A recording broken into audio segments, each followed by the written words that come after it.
Então eu estou aqui para falar sobre a vida de Bohr e seu modelo atômico. A vida de Bohr simbolizou uma época, né? Ele nasceu em 1885. Então, quando ele nasceu, nada se conhecia da estrutura atômica. Quando ele partiu, a física quântica gozava de plena maturidade. O primeiro trabalho que o Bohr fez foi provar que existe um elétron na eletrosfera do átomo de hidrogênio. Então, isso foi em 1911. Então, o modelo de Bohr, ele permitia, então, que a gente entendesse essa estrutura. É esse aí, né, o astro, esse modelo simplista desse jeito, né? Vou começar tentando justificar o porquê que a gente quer entender o átomo de hidrogênio, né? Então, o mundo mágico que nos envolve é uma combinação de átomos, né? Para formar toda essa riqueza que a gente tem. Muito bem. Em 1911, então, o Bohr ele faz a hipótese do quantum entrar dentro do átomo. E ele estuda o átomo de hidrogênio e calcula que há um elétron na órbita, ligado ao núcleo elasticamente com uma energia Hν. Então, esse é o primeiro trabalho de Bohr pós-doutor.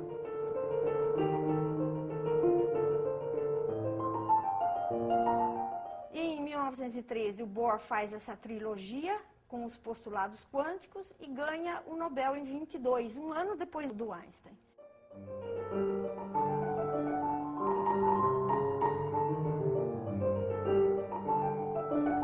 E para situar vocês, eu vou lembrar um pouquinho do que o Newton fez quando ele fez a luz passar por um prisma em 1670. O poder de resolução do seu arranjo experimental no século XVII não foi suficiente para mostrar que, de fato, há um número enorme de linhas discretas escuras permeando o espectro solar desse lado. O Bohr, com o modelo atômico dele, ele entendeu o sentido dessas linhas espectrais. Por entender a complexidade dessas linhas espectrais, ele previu um elemento na tabela periódica. Através do modelo dele, ele disse assim, deve existir um elemento químico que tenha essas características, esse espectro, essas linhas espectrais, né? E ele deu, de fato, esse trabalho para 2 assistentes dele, e esses 2 assistentes, de fato, descobriram o hafnio, acharam todos os indícios absolutamente corretos de que o hafnio existia, e ele estava lá em Estocolmo, recebendo o prêmio Nobel, em 22. Então, um deles telefonou, né, disse rapidamente o que estava acontecendo, e o outro pegou o trem e foi se encontrar com ele. Encontrou com ele no hotel, contou com tanta excitação, o Bohr esqueceu o speech dele na mesa do hotel. E foi receber o prêmio Nobel. Quando ele chegou lá, ele se deu conta de que ele não estava com o speech dele e ele falou sobre o hafnio, né? Então, é assim, essa era uma característica do Bohr. Ele sempre era meio complicado.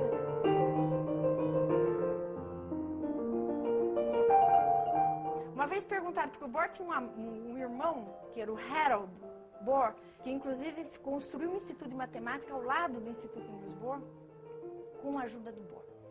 E todo mundo perguntava assim para ele, mas por que o seu seminário é tão bom, é maravilhoso, explica com tanto detalhe, E o seu irmão, que é um grande físico, sempre dá seminários confusos. Ele respondeu assim, é porque eu falo sobre aquilo que eu já sei. E o Bohr sempre fala sobre aquilo que ele ainda não sabe direito. E ele quer contar. Então, essa era uma característica do Bohr, né? Que a conversa, a cooperação era para ele uma coisa extremamente importante.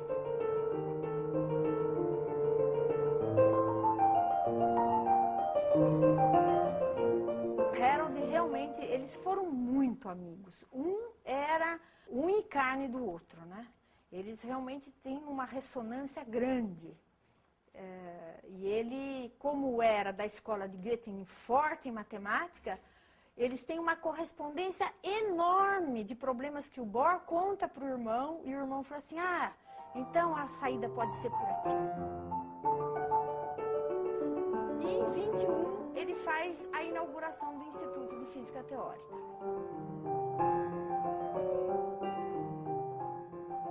No quadro negro com o filho, esse é o filho dele. Essa lousa, a lousa do Instituto Niels Bohr, foi o Bohr que fez. Sempre na parede inteira, 2 partes fixas, e a do meio tem um motorzinho que levantava, abria, assim, ela se desdobrava, né?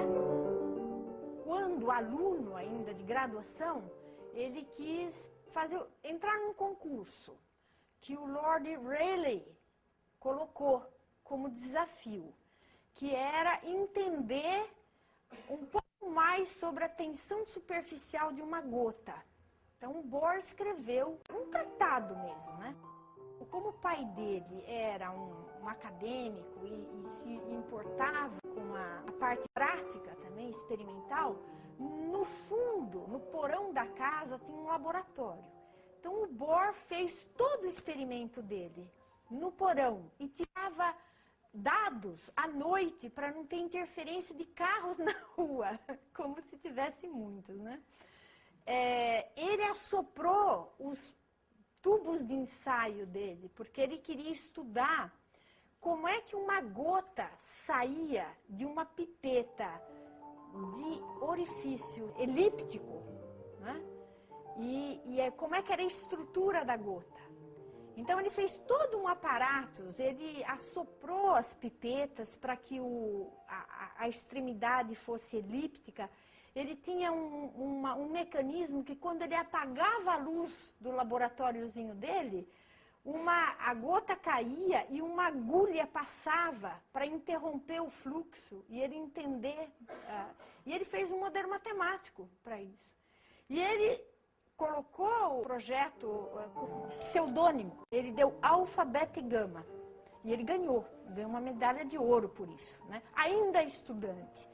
Então, com isso, ele atrasou o mestrado dele, atrasou o doutorado dele.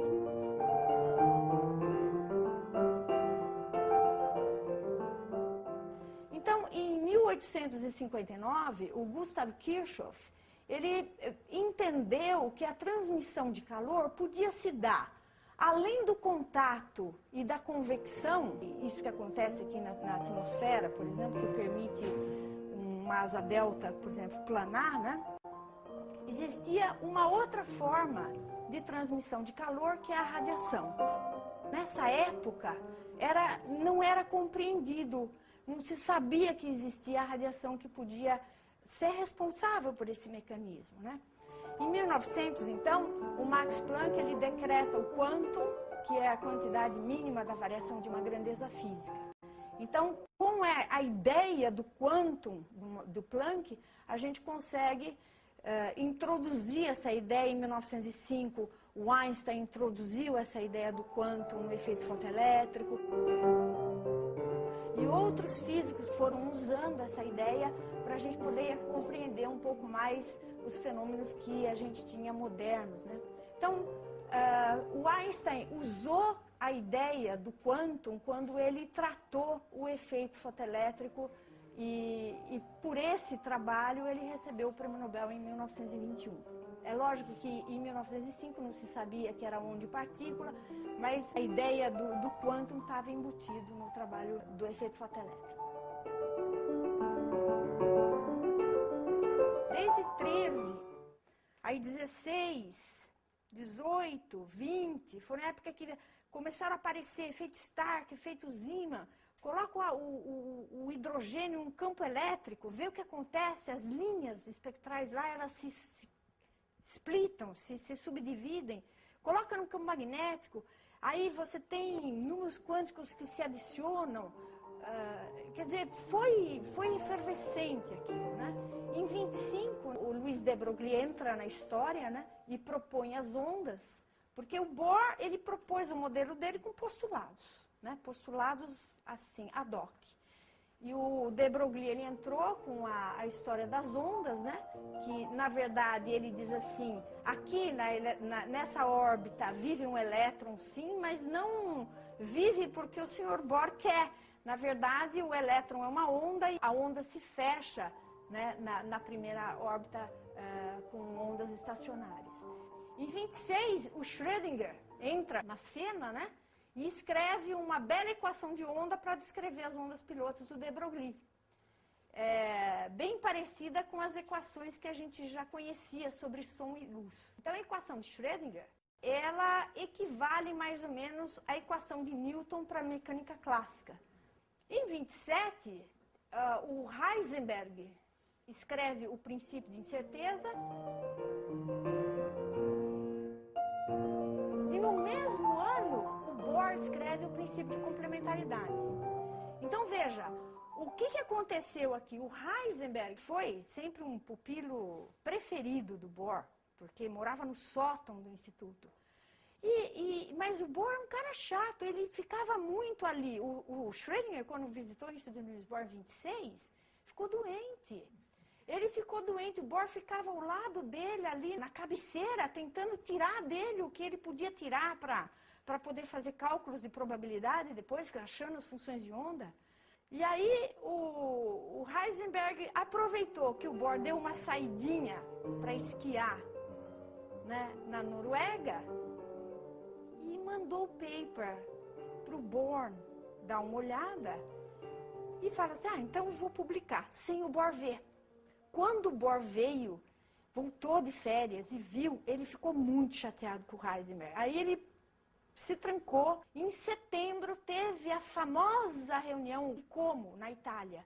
E lá o Bohr anunciou o princípio de complementariedade dele, porque tinha todo esse problema lá com o Heisenberg.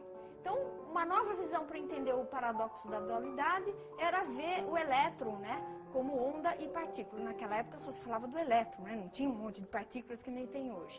Mas, de uma forma geral, é o comportamento das partículas elementares. Então, os dois comportamentos são complementares, que nos são revelados em experiências complementares. É essa a ideia.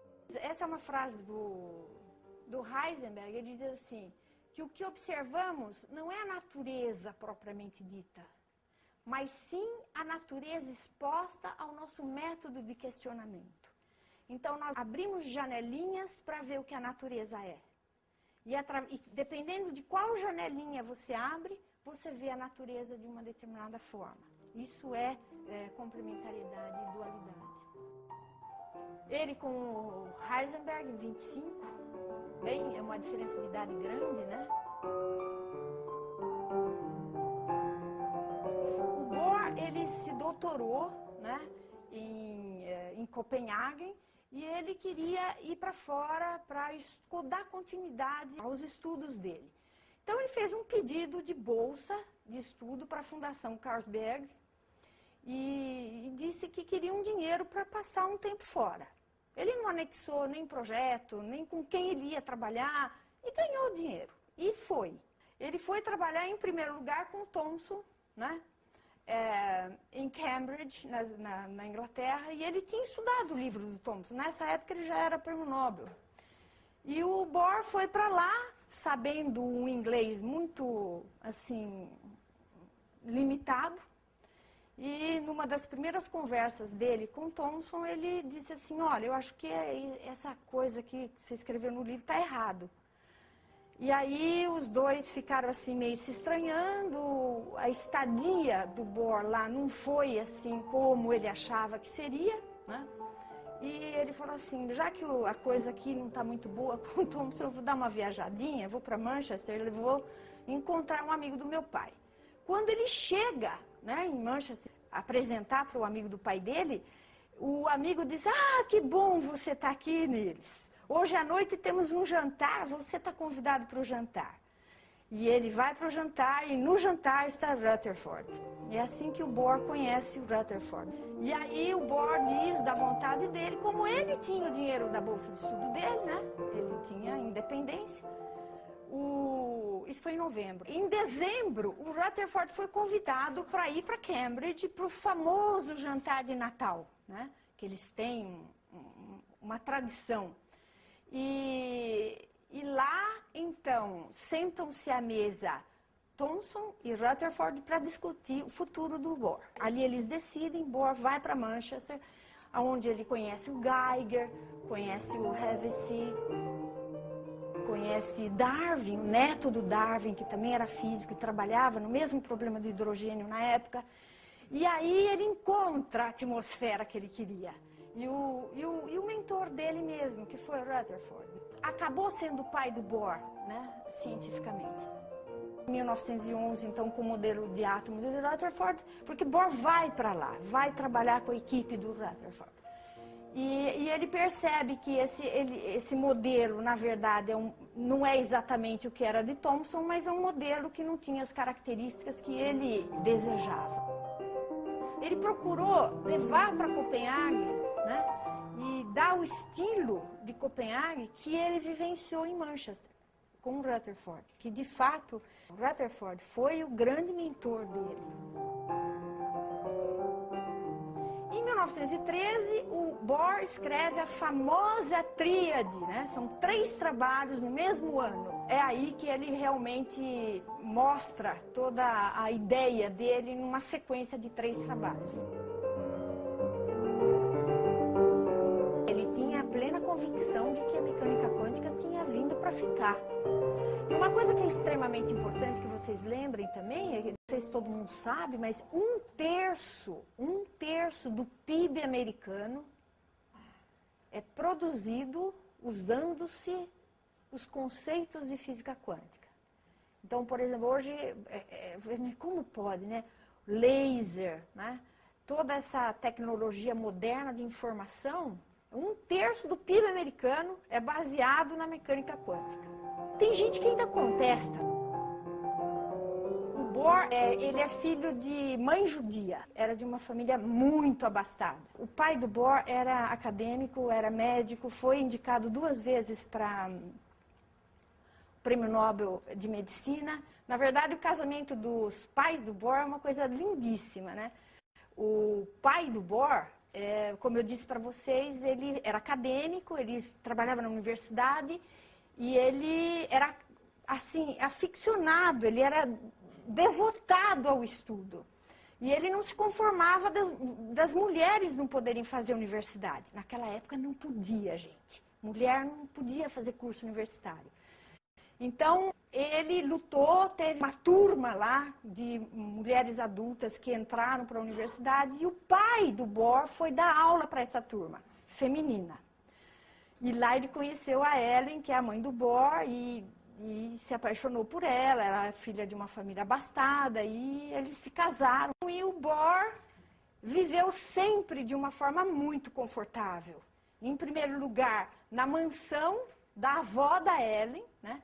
Depois ele foi morar nos aposentos que os professores da universidade tinham direito a morar, com serviçais, inclusive. E depois ele foi morar na casa do Carlos Benner, na mansão. Mas o Bohr sempre teve muito conforto material na vida dele. Então aqui a gente tem a mãe do Bohr e o Niels, o Harold, que foi o irmão que também teve carreira acadêmica, matemático, né? E a irmã Jenny. Apesar de ser mais jovem do que o Bohr, ele fez o mestrado e doutorado antes do Bohr. O que eu acho que é assim, interessante, importante, é que na vida do Bohr, na formação dele, não houve falha. Não faltou nada, né?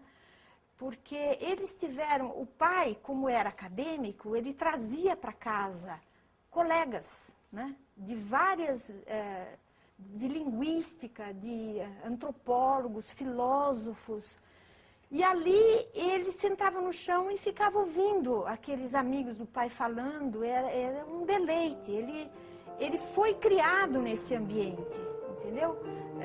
Apesar de ter a mãe judia e o pai que vinha de uma família de teólogos, teve uma educação laica, quer dizer, ele escolhia aquilo que ele quisesse, o que não era comum na época. Aqui, ele com a esposa, né? Quando casaram. O Bohr teve 5 filhos. Um deles também foi prêmio Nobel, né? Foi com ele para os Estados Unidos na época de Los Alamos. Teve um filho, o mais velho, que infelizmente morreu muito jovem. morreu assim, nas barbas dele. O Bohr tinha um barco para lazer e o filho dele caiu no mar na frente dele e ele não pôde resgatar. Mas ele não se abateu, não. Ele criou um prêmio, né, em nome do filho, e esse prêmio é dado até hoje. É uma bolsa de estudo por ano na área de artes. Então, em 1932, Bohr e família se mudam para a mansão de honra. Aí eu tenho que contar o que é a mansão de honra. Então, a mansão de honra é uma mansão que existe até hoje, lindíssima, belíssima, que pertenceu à família Carlsberg. Ele doou todo o patrimônio dele, inclusive a casa, para o governo dinamarquês, com a condição em testamento de que moraria ali, só moraria ali, o maior cientista da Dinamarca. O cientista que fosse reconhecido, né, por todos na Dinamarca. Então, de fato, o parlamento se reúne e decide quem vai morar na mansão. Foi mentor de uma geração de grandes físicos, porque eu costumo dizer assim, há grandes nomes na ciência. Einstein é um deles, por exemplo, né? O Einstein não fez escola. Ele não teve aluno ali do lado, ele tinha uma outra forma de agir, né? O Bohr, ele fez uma escola. Toda vez que tinha uma conferência de Solvay, o Bohr já ia assim meio que prevenido, porque sabia que o Einstein ia colocar alguma questão. Nessa conferência, o Einstein foi com o problema pronto. Antes da conferência começar, ele foi na lousa já perto de todo mundo, porque essa era a ideia, né? Fazer debate para envergonhar o Bohr perto de todo mundo. Então, o Bohr ficou louco, ele ainda perdeu a abertura, foi para o quarto dele e trabalhou a noite inteira, né? E ele chegou no primeiro de manhã e falou, não, a solução está aqui, e para o seu pesar, ela usa relatividade, porque aí ela mexe na massa, porque aí você não pode usar, mas é igual MC2, você tem que usar outra massa. Então, não dá para realmente saber as duas quantidades com precisão absoluta. Isso foi 30, e muitas outras questões foram debatidas em público. Aqui ele com Einstein, em 1930, durante a conferência de Solvay. A última vez em que Bohr e Einstein se opuseram foi com o paradoxo EPR. Então, em 1935, o Einstein estava em Princeton e ele tinha 2 colaboradores lá, Podolsky e Rosen, e eles escreveram um paper sobre a completeza da mecânica quântica, se a mecânica quântica era uma teoria completa ou não. Aí vieram as argumentações. O Bohr ficou louco, né? Eu acho que ele parou de trabalhar de fato em tudo que ele fazia. A resposta saiu uns 4, 5 meses depois. Aí ele cria o conceito de estados emaranhados. E aí nunca mais o Einstein provocou o Bohr. Eles eram amicíssimos. Isso que é uma coisa que também é uma lição para nós. Que apesar de antagônicos em ideias, em concepções, eles se respeitavam mutuamente. O Einstein realmente não se envolvia muito com outras coisas, ele tinha outra personalidade, né? O Bohr era uma pessoa que se envolvia com tudo, ele pegava, ele te levava, ele ficava 2 meses com você num lugar lá para saber o que você pensava. Bom, a impressão que eu tenho de tudo que eu li é que a admiração que o Bohr tinha por Einstein e Einstein por Bohr sempre foi recíproca, foi mútua, né? Ele morreu exatamente no ano em que o Bohr se aposentou.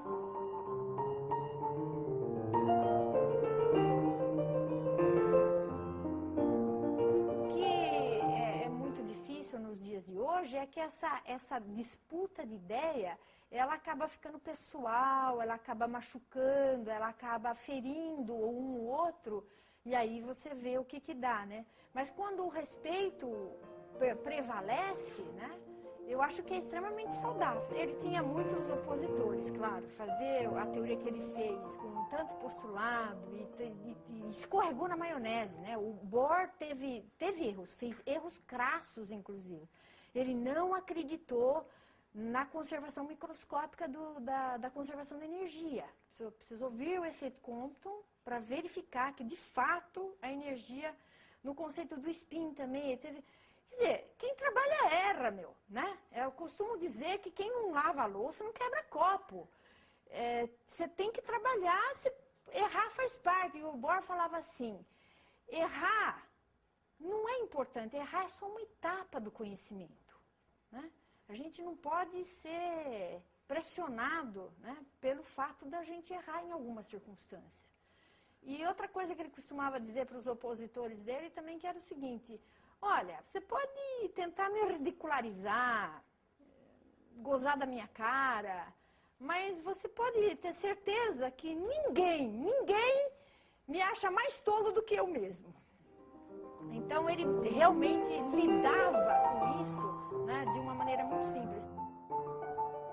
O Pauli deu uma ridicularizada no conceito de girar, porque o Pauli conhecia muito bem relatividade já na época, né? Então argumentava que o efeito Zeeman jamais seria possível ser reproduzido com um modelo clássico de bolinha girando. Em 1933, o Hitler entra oficialmente no poder. E o Bohr se engaja na resistência. Ele viaja pela Alemanha todinha buscando físicos que tinham perdido o emprego por causa do regime. Então, Copenhague passa a acolher físicos que estavam tendo problemas de questão política, né? Em 1935, ele inicia a técnica dos radioisótopos usados como traçadores biológicos. Então, ele tem um colega que foi para a área da medicina, um colega de carteira, lembra que antigamente a gente dividia a carteira com um outro, né? Eram sempre dois? Bohr tinha um colega de carteira que virou médico e trabalhava no hospital, e veio o Hevesy, daquele tempo lá de Manchester, para Niels Bohr, e aí eles começam a fazer material radiativo, injetar em ratinhos, levar os ratinhos para o instituto do hospital e começar a entender o que eram, de fato, esses traçadores químicos, que isso gerou toda a forma de fazer o tratamento quimioterápico. Tanto é que o Bohr foi a vida inteira presidente da Sociedade de Tratamento contra o Câncer, na Dinamarca, né? Eles bebiam água pesada para saber quanto tempo a água pesada ficava no corpo. Eles tinham umas coisas meio doidas. Eles que descobriram, por exemplo, que é o flúor radiativo, que tem 14 dias só de duração, que teria que ser usado. Então, no começo, eles usavam com o ratinho material que era mais tóxico. Enfim, eles criaram toda a técnica lá. Bohr, então, é eleito presidente da Sociedade de Marketing do Câncer e ficou até morrer.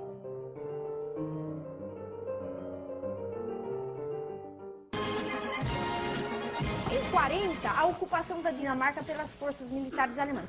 O instituto, ele é literalmente invadido. Tem um soldado alemão na porta do Niels Bohr.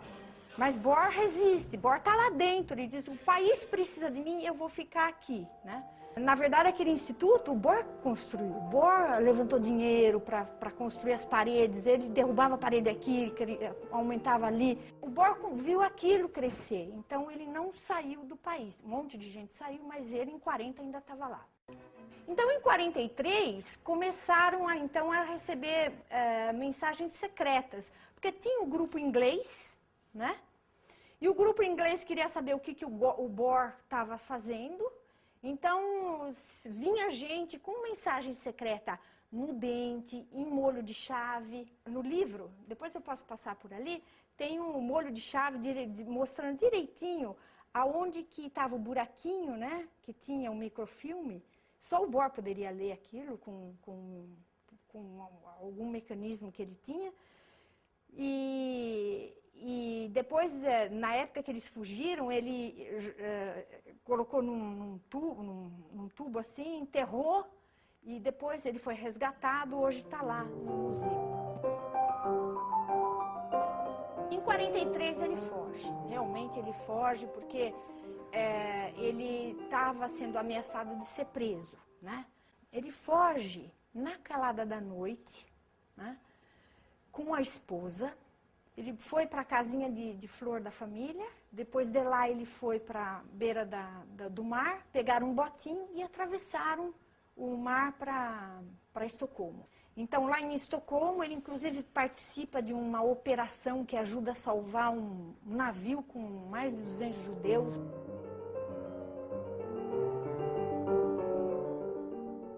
Ele tem um monte de gente tomando conta do Bohr.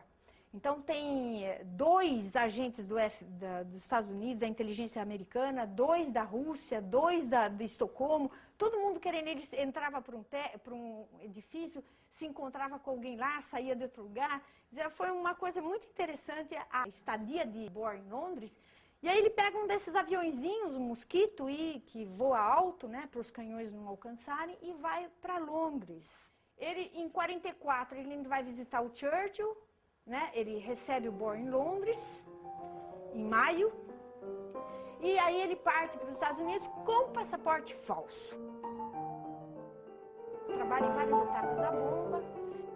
Ele escreve um memorando ao Roosevelt, porque quando ele percebe que a bomba está mesmo terminada, a ideia dele é que não seja lançada. Se a gente lançar, isso vai engatilhar um acirramento bélico desnecessário. Então, a ideia dele era abrir o conceito para o inimigo. O Churchill, uma hora, quer prender o Bohr, porque acha que o Bohr é um transgressor, né? E ele é aconselhado pelos assessores dele e não comete essa besteira. Em 45, ele escreve um segundo memorando ao Roosevelt. Esse memorando também foi espalhado para o mundo inteiro. Mas o Roosevelt, ele morre em abril. E aí outra pessoa fica encarregada a decidir sobre o processo da bomba. Acima de tudo, ele trabalhou de maneira incansável para que o nosso mundo não viesse a passar pela experiência de uma explosão nuclear. Então, isso é importante lembrar.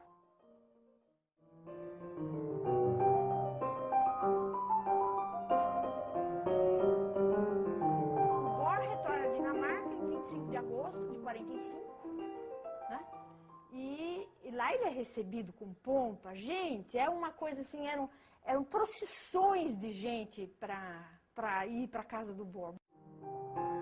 Ele recebeu na mansão Chaplin, Louis Armstrong, a rainha da Inglaterra, todos os físicos, né? Estudantes. Eles fazem música para o Bohr com o nome dele, entendeu? Isso é um negócio assim que não é muito comum hoje em dia. Ele recebeu uma possibilidade dos reis lá na Dinamarca de ter um brasão próprio, porque as famílias que têm brasão são famílias que têm alguma realeza, né? E Bohr não tinha realeza. Então, ele recebeu a Ordem dos Elefantes e com essa ordem, né, ele teria que conceber um brasão. E esse brasão existe e está lá.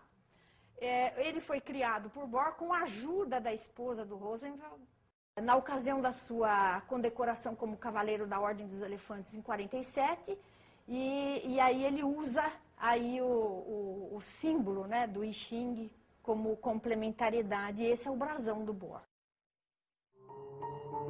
Ele publica mais 55 trabalhos até a sua morte em 62. E aí todo mundo fala, mas cadê os trabalhos do Bohr que ninguém vê? 5 em física e 50 em outras áreas. Então, o Bohr entra na área de linguística, na área de neurociência, do conhecimento, para tentar entender como que dualidade e complementariedade estão, né, envolvidos, né, em outros setores do conhecimento humano. Em 52, ele cria o CERN e Bohr é o primeiro diretor. Então, o CERN foi criado assim. Primeiro, ele passou 5 anos na Dinamarca, né, no Instituto Niels Bohr. E depois é que ele é trazido para Genebra. Em 55, então, o Bohr se aposenta. É o mesmo ano da morte de Einstein, que foi o grande opositor dele, o grande titã que mexeu com a cabeça dele. E em 57, Bohr cria outro instituto, que é o Nordita, que coabita no Instituto Niels Bohr, mas que acolhe só pessoas da Escandinávia. E Bohr também é o primeiro diretor. Então, essa é a charge que saiu num jornal de Copenhague, né? Segundo o Wilde, eu não sabia disso, mas diz que se vocês pesarem as medalhas que o Bohr recebeu a vida inteira dele e os prêmios, dá 2 vezes o peso dele, e ele é grande. Em 58, ele cria o Centro de Pesquisa de Riso, que coincide com a morte de Pauli. Eu acho que quem mais entendeu a obra de Bohr a vida inteira foi Pauli, apesar deles serem, né, um mal criado com o outro.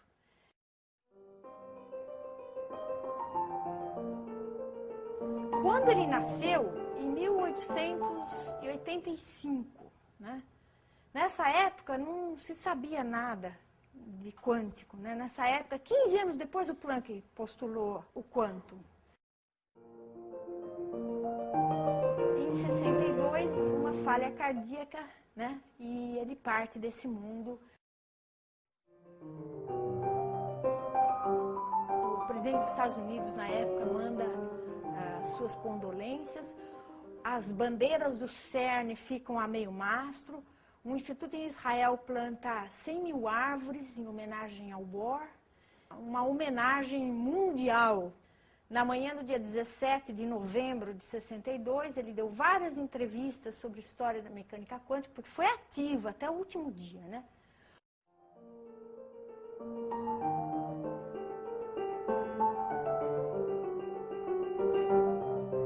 A esposa, no momento do aniversário de casamento, no jardim da casa, 1º de agosto de 62, é a última foto que o Bohr tem tirado na vida dele.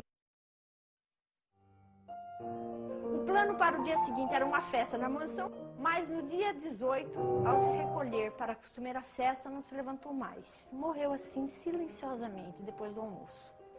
Sua morte foi lamentada no mundo inteiro.